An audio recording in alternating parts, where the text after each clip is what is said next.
Bonjour YouTube, ici Largo pour une petite vidéo démonstration. Ce soir c'est Fat Flip, le naufragé. Ça vient de sortir, c'est intriguant, ça ressemble à Carte Aventura que j'apprécie beaucoup et je me suis dit peut-être on va avoir les mêmes sensations sur ce Fat Flip, les naufragés. Donc Ori Games pour l'éditeur, Red Cat Games, l'auteur Yvan Villeneuve, au dessin Johannes Krenner. Illustration sans intelligence artificielle, puisque j'ai vu un article sur Canard PC qui précisément parlait de ce jeu-là. Prenez votre destin en main. Vous reprenez vos esprits sur une plage inconnue. Vous ne vous souvenez que de cette énorme vague qui a frappé votre navire. Où êtes-vous? Partez à l'aventure, collectez les objets et faites les bons choix pour tenter de survivre. Fat Flip, une gamme d'aventures narratives dont vous êtes le héros. Choisissez votre destin en retournant les cartes à votre avantage, mais rappelez-vous que tout acte aura des conséquences. C'est pour un joueur et plus, je vous dis, c'est pour un joueur. 1 à 2 heures, c'est tout à fait exact. 10 ans et plus, eh bien je vous dis, pourquoi pas. Alors j'ai déjà fait une partie, ce n'est pas tout à fait une découverte, donc je peux vous dire que mon avis est favorable sur ce jeu, voire plutôt très favorable. Je ferai une vidéo test lorsque je serai arrivé au bout, ou quasiment au bout. Pour l'instant, ce n'est pas le cas. Mais franchement, si la proposition vous intéresse, d'ores et déjà, vous pouvez y aller sans attendre cette vidéo. Donc aujourd'hui, c'est une vidéo découverte. Je vais filmer les règles sur cette partie, un début de partie, et le reste de la partie, pour ceux qui ne veulent pas de spoiler, sera sur la deuxième vidéo. Si vous voulez passer un instant en ma compagnie et Fat Flip, le naufragé, eh bien c'est après le générique.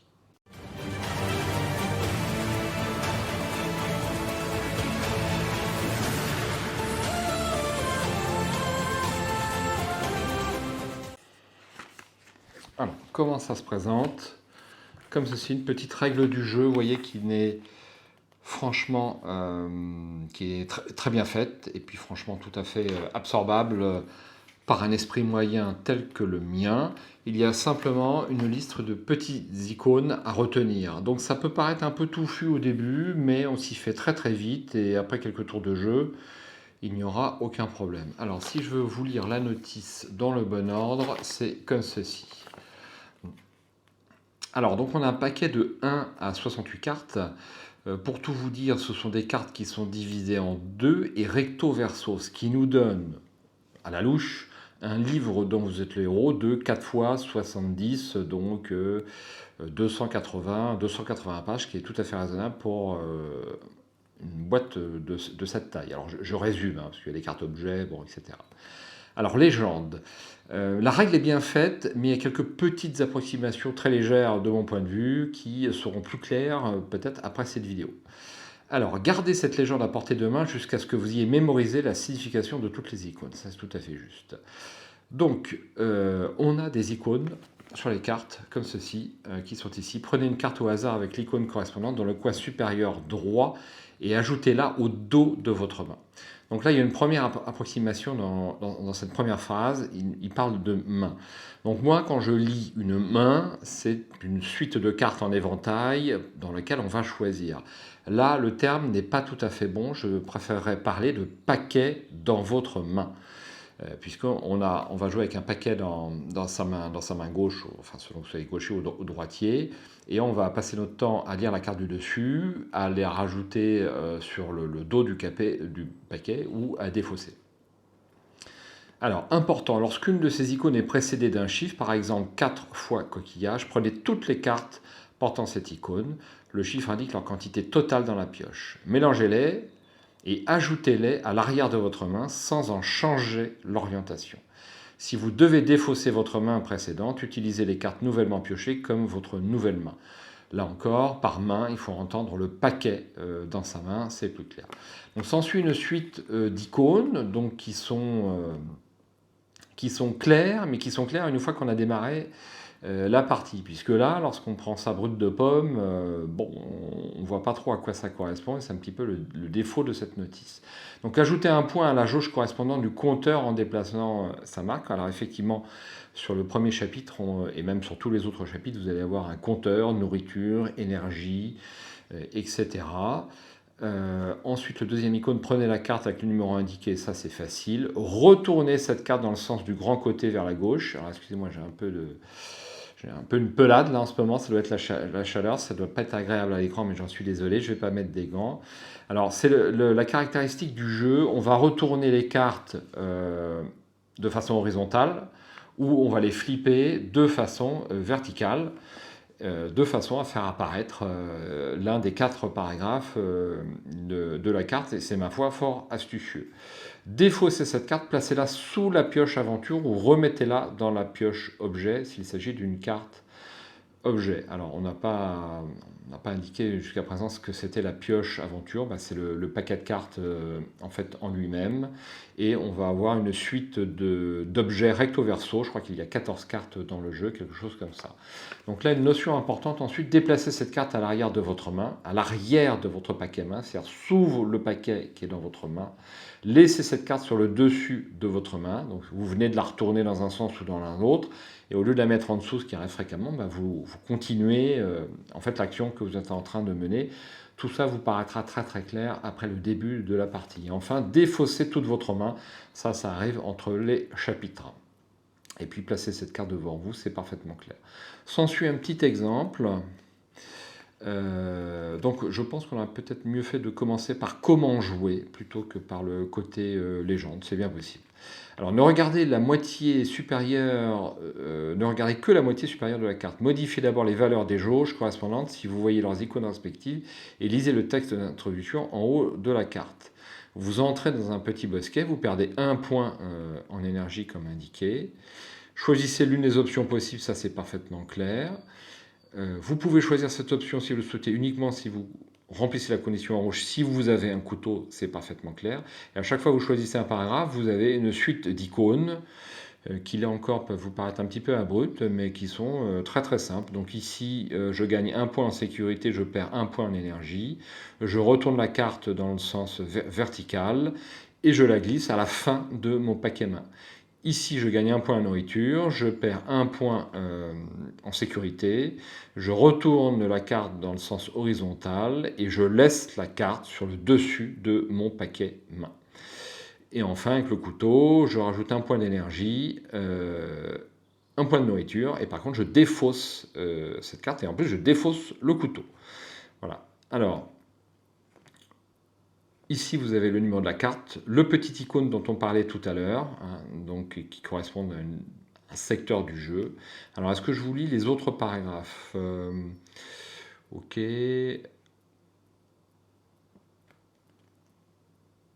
Bon, moi ça me paraît tout à fait clair, mais j'ai déjà joué. Peut-être un petit peu moins pour vous. Je retourne, il y a une fac qui est utile, ma foi, et je vous laisserai la lire, faire un petit gros plan si vous le souhaitez, si vous voulez la lire en entier. Alors, on va attaquer dans le vif du sujet. Donc, je sors mon paquet de cartes comme ceci. Donc, vous avez des petits compteurs, très utiles. Il me semble qu'il y en avait 4, j'espère que je n'en ai pas perdu un. Bon, on verra ça tout à l'heure. Alors, peut-être faire un petit gros plan léger comme ceci. Alors, première carte, retournez cette carte. Alors, il y aura très peu de spoilers sur cette partie. On va juste démarrer, si vous voulez, l'aventure pour voir si c'est pour vous ou si c'est pas pour vous. Si ça vous plaît ou pas. Hein. Effectivement, si les livres dont vous êtes l'héros ne vous conviennent pas, peut-être que Carte Aventura vous rebute, il est clair que ce jeu de cartes n'est pas fait pour vous. Pour les autres, on continue. Mise en place et déroulement. Au cours de jeu, vous ajouterez des cartes à votre paquet main. En manipulant ces cartes, vous ferez avancer l'histoire. Conservez le reste des cartes dans 2 pioches, la pioche aventure et la pioche objet, sur la table, et ne piochez que si un effet vous le demande. Les icônes dans le coin supérieur droit permettent d'identifier facilement les différents types de cartes.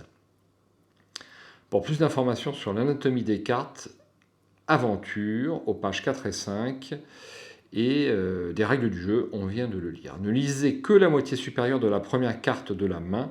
Ensuite, choisissez l'une des options pour faire avancer l'histoire. Suivez toutes les instructions, s'il y en a, et appliquez dans l'ordre les effets des icônes associées à votre choix.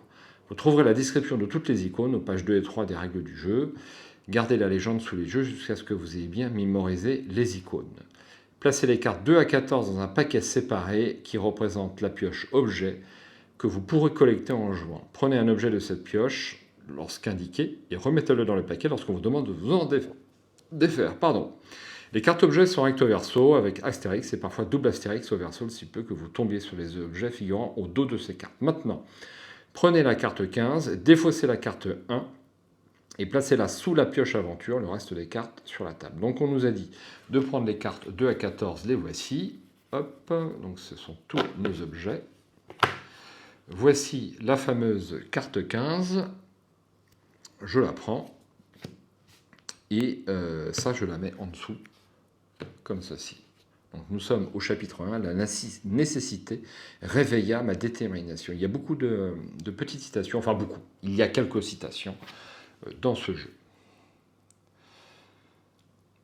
Au dos de cette carte, vous trouverez un compteur pour le chapitre 1 du jeu, où vous déplacerez les marqueurs le long des échelles pour suivre 3 paramètres importants pour la réussite du personnage. Vous ne pouvez pas dépasser la valeur maximale d'une échelle. Ignorez les instructions correspondantes sur les cartes aventure. Si l'effet d'une icône sur une carte aventure fait tomber une échelle à 0, d'abord suivez l'instruction sur le compteur et seulement après, terminez les effets des icônes sur la carte. Voir un exemple détaillé en section 3 de la fac des règles du jeu. C'est tout bête. Hein. Alors effectivement, on a trois curseurs, on va passer notre temps à vouloir les mettre dans le bon sens, un petit peu comme un jeu, le dilemme du roi. Je ne sais pas si vous vous souvenez, il y a eu plein de vidéos sur la chaîne. Le dilemme du roi, c'est un petit peu ça, mais je vous dirais en quasiment mieux sur ce Fat Flip. Si l'effet d'une icône sur une carte, ça je l'ai déjà eu, attention, la mise à zéro de certaines échelles peut être fatale pour votre personnage, soyez donc prudent dans vos décisions. Placez maintenant les marqueurs sur les triangles vert foncé le long du bord de cette carte. Pour une partie plus facile, mais pas pour nous parce qu'on est des experts évidemment sur Livre Aventure TV, on va mettre ça sur les... comme ceci, c'est astucieux. Hein. Hop. Donc sur les triangles foncés, parce que c'est plus dur.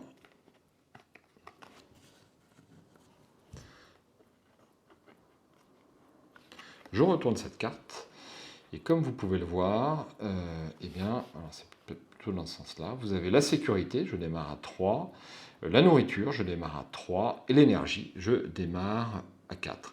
Et si j'arrive à 0, il faut prendre la carte 2, et défausser son paquet entier. Donc à mon avis, ça signifie la fin de l'aventure, je pense. Je continue. Alors on m'a dit quoi? Je vais rebaisser un petit peu le zoom. Vous êtes prêts à jouer? Prenez la carte 16, retournez cette carte et posez-la sur la table. Donc je prends la carte 16. Chapitre 1, nécessité réveilla ma détermination de Daniel Dafoué. Donc là, vous voyez, on me dit de retourner cette carte dans le sens horizontal et de la mettre sur le paquet. Alors le paquet, pour l'instant, il n'y a qu'une seule carte, donc forcément, c'est plus simple, mais bref, vous avez compris. Vous vous réveillez sur une plage de sable. Le soleil brûle votre dos, vos vêtements collent à votre corps. Le sel de mer rend votre peau rouge et vous démange. Votre langue bouge à peine dans votre bouche. Vos mains tremblent de faiblesse et dès que vous tentez de vous relever, votre estomac se vide de toute l'eau que vous avez avalée en vous débattant dans les vagues pendant la tempête. Vos souvenirs remontent à la surface. Vous vous souvenez d'une énorme vague qui a frappé le navire et vous a projeté par-dessus bord. L'eau vous a aveuglé et vous avez vite perdu de vue le navire. Ballotté par l'océan, vous avez perdu tout espoir. Vous avez la chance d'être en vie, mais où avez-vous atterri? La tempête vous a emporté loin du continent et vous avez probablement échoué sur une île. Est-elle habitée? A-t-elle été cartographiée? Des bateaux y pèsent-ils? Pourrez-vous retourner dans votre pays d'origine ou même survivre? Prenez les cartes 17 à 20 sans les mélanger, là c'est important, et lisez la carte du haut. Seulement si ce n'est pas votre première partie, prenez et mélangez les cartes 17 à 20 sans les pivoter ni les retourner, ainsi le jeu évoluera un peu différemment. Je vais faire comme ça, puisque pour tout vous dire, pour être transparent comme à mon habitude, c'est ma deuxième partie. Pour éviter de regarder par mégarde la carte de la pioche aventure, retournez cette carte et placez-la sur le dessus au lieu de la mettre en dessous. Donc on a dit les cartes 17, 18, 19 et 20. Je les mélange comme ceci. Et bien ça sera quand même la 17. Et ça, je le remets sur le dessus comme ceci. Et voilà, mon jeu est propre. Les souvenirs des dernières heures qui ont précédé votre naufrage sur ce rivage inconnu commencent à vous revenir. J'ai donc deux choix. Premier choix possible, vos mains tremblent encore et vos genoux se dérobent sous l'effet de ce que vous avez vécu. Vous décidez de reprendre des forces à l'ombre fraîche d'un palmier voisin. Vous vous allongez sur le sable et vous vous endormez. Donc si je fais ça, je gagne 2 points en énergie, l'énergie qui est ici, comme indiqué. Je perds 1 point en sécurité, donc je vais passer à 2, et je vais retourner cette carte dans le sens vertical et la mettre à la fin du paquet. Ou, cela peut être dangereux ici, il faut d'abord explorer les environs. Alors, j'avais choisi la première option, et là je vais choisir, je vais peut-être choisir la deuxième.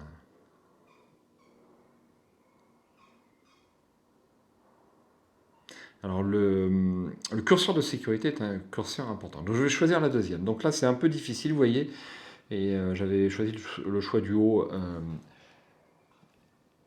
sur ma première partie. Parce que ce choix-là me laissait perplexe. Donc, il faut aller prendre les cartes avec cette icône.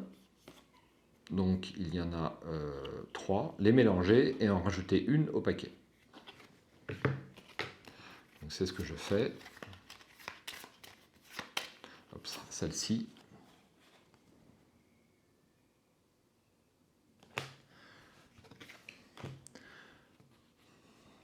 Donc je la rajoute en bas du paquet. Je vais vérifier ce point. Ajoutez-la au dos de votre main. Ensuite, je retourne cette carte dans le sens vertical et je la mets au dos. Donc là, vous avez vu le principe du jeu et c'est fort astucieux. Je continue ma lecture.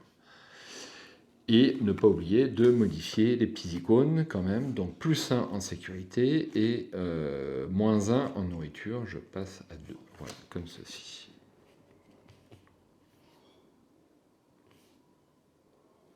Hop. Vous examinez la côte et dans le bosquet le plus proche, vous vous trouvez bientôt à un bassin envahi par les roseaux. Des petites créatures s'agitent dans l'eau parmi les tiges. Vous cherchez un bâton pour les chasser plus tard. Avec un peu de difficulté, vous arrivez à arracher quelques tiges. Leurs fibres sont solides et vous essayez d'en faire une corde ou un filament. Ou un filet, pardon, qu'est-ce que je raconte? Le fourré semble dangereux, vous n'osez y entrer.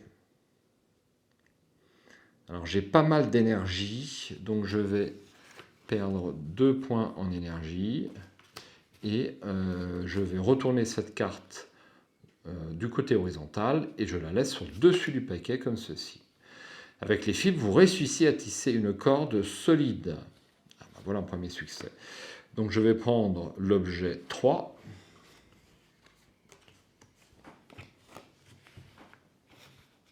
Et le poser devant moi. Et cette carte est défaussée. Donc je la défausse. Là, directement, on a moins 1 en nourriture. Je ne suis plus qu'à 1. Il va être temps de trouver de la nourriture. Au bout de quelques heures, vous sentez votre langue collée au palais. De l'eau. Vous luttez contre l'envie de boire directement dans l'océan et partez à la recherche d'une source fraîche. Alors, vous marchez le long de la plage à la recherche d'une rivière ou un ruisseau. Une palmeraie sur le rivage vous invite à entrer dans son ombre fraîche. Peut-être y trouverez-vous quelque chose. Alors là, le choix est assez difficile.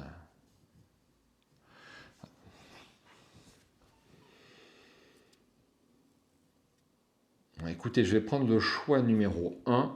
Et donc, je vais marcher le long de la plage à la recherche d'une rivière ou d'un ruisseau. Donc, je vais chercher une carte avec les icônes correspondants. Donc, on n'a pas 36, on en a 2. 2. Donc, hop, hop, hop, et bien ça sera celle-là, et je remets celle-ci. Donc je l'ajoute au dos de mon paquet. Ensuite, je retourne cette carte sur le sens horizontal et je la mets en dessous le paquet. Vous regardez l'horizon avec nostalgie, vous demandant si vous reverrez un jour votre patrie, quand soudain vous remarquez un cadavre flottant sur les vagues.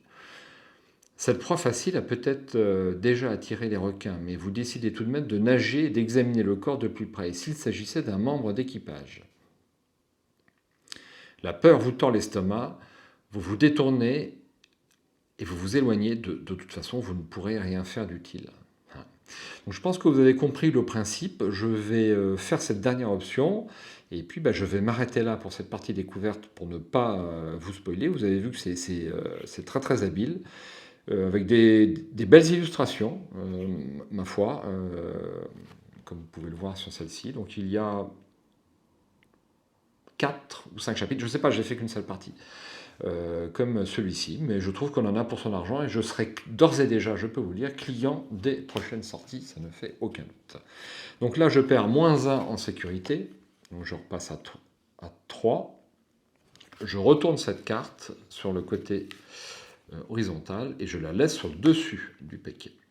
Je perds également 1 point en énergie et je passe à 1. Donc la situation devient critique. Vous reconnaissez le corps, c'est le cuisinier de votre navire. Hugues, quelle pitié, c'était un bon camarade et le favori de tous. Donc vous voyez là sur la première option, je perds encore 1 point en énergie et je ne peux pas faire ça. Vous examinez rapidement le corps à la recherche de quelque chose d'utile. Ce faisant, vous réussissez à attraper un poisson coincé sous la chemise du cuisinier. Vous le croquez immédiatement, bonne prise, vous ne trouvez rien d'autre d'utile, et laissez le corps à la merci des vagues. On ne va pas pouvoir enterrer ce pauvre bougre, malheureusement. Donc +1 en nourriture.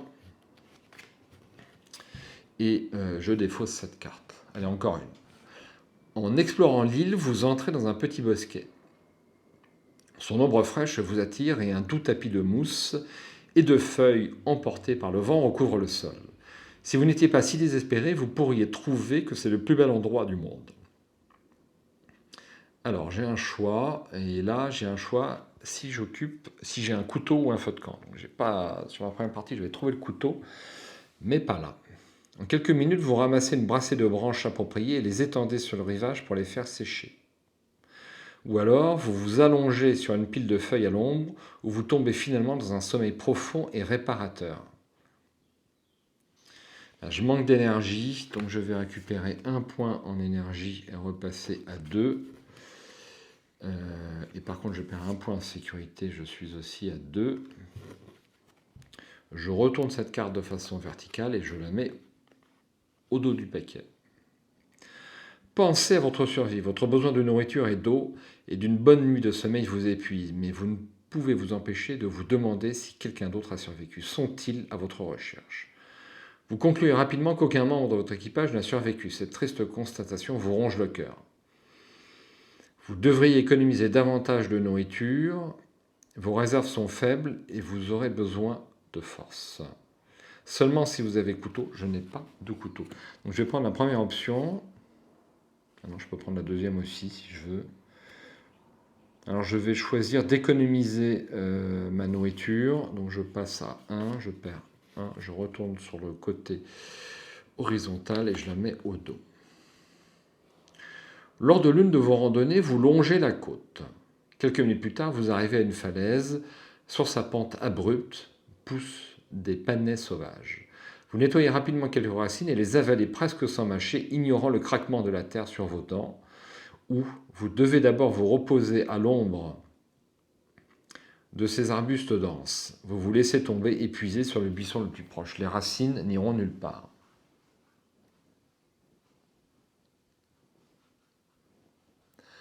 Je vais faire ça.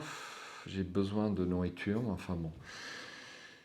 Écoutez, je vais d'abord me reposer à l'ombre. Effectivement, les racines n'iront nulle part, peut-être mangées par un animal sauvage. Donc je prends +1, je remonte à 3 en énergie. Je retourne cette carte côté horizontal et je la mets au dos. Aïe! Donc là, je perds 1 point en nourriture. Donc je fais d'abord ceci. C'est la première fois que je suis à 0 en nourriture. Je vais piocher la carte 10.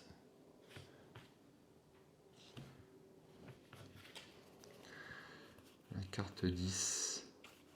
Elle est où la carte 10? Non, c'est pas ça. Alors, autant pour moi, c'est bien ça. La carte 10, c'est un objet, mais là, il y a un petit astérix, on ne le voit pas bien, et donc il faut la retourner. Le ciel pourrait l'obliger à en faire l'échange et à le convaincre par sa propre expérience, Daniel Defoe. Votre corps est faible et décharné. Vous ne vous souvenez plus de la dernière fois où vous n'avez pas eu faim ou soif. Votre esprit vagabonde, laissant place à l'oubli. Vous ne savez plus où vous êtes et n'êtes même pas sûr de vouloir le savoir. Dans un bref moment de clarté, vous vous remémorez votre lutte pour rester en vie, mais la faim et la soif se sont avérées plus fortes. Quel dommage que vous n'ayez pas vécu assez longtemps pour votre salut. Peut-être qu'un jour, les descendants de vos semblables retrouveront vos restes. Donc il faut prendre la carte 68, et donc vous voyez, vous aurez eu une partie complète finalement. La carte 68, la voici. Vous avez terminé votre histoire. Notez le numéro de la carte de fin, c'est 10. Donc il y a 13 fins possibles, comme vous pouvez le voir. C'est plus que carte Aventura. Bon, je ne sais pas si c'est un concours de fins, mais enfin, c'est agréable d'avoir plusieurs fins. Et donc moi, sur la partie précédente, mini spoiler, j'avais terminé ma vie avec des indigènes sur une île perdue. Et là, j'ai une fin, l'une des fins, c'est mourir de faim. Tout simplement. Voilà, c'est un exemple de cet excellent Fat Flip, bon, qui nécessite encore quelques parties pour donner un avis plus détaillé. J'ai trouvé que les choix, il fallait faire preuve de cohérence et d'une certaine habileté, donc il fallait un petit peu réfléchir. Et puis, j'ai trouvé ça vraiment super cool. Alors c'est vendu, moi je l'ai acheté 13,50 €, c'est un poil cher, on doit pouvoir le trouver peut-être un peu plus bas. Et donc, d'ores et déjà, je vous le recommande vivement. Merci de m'avoir accompagné dans ma triste fin sur cette île perdue. Et si ça vous intéresse de voir une partie, c'est à condition que vous n'achetez pas le jeu, bien sûr, parce que sinon ça va beaucoup vous spoiler, je vous donne rendez-vous sur la vidéo suivante que je vais immédiatement tourner sur un nouvel essai sur Fat Flip, le naufragé. Ciao, bonsoir.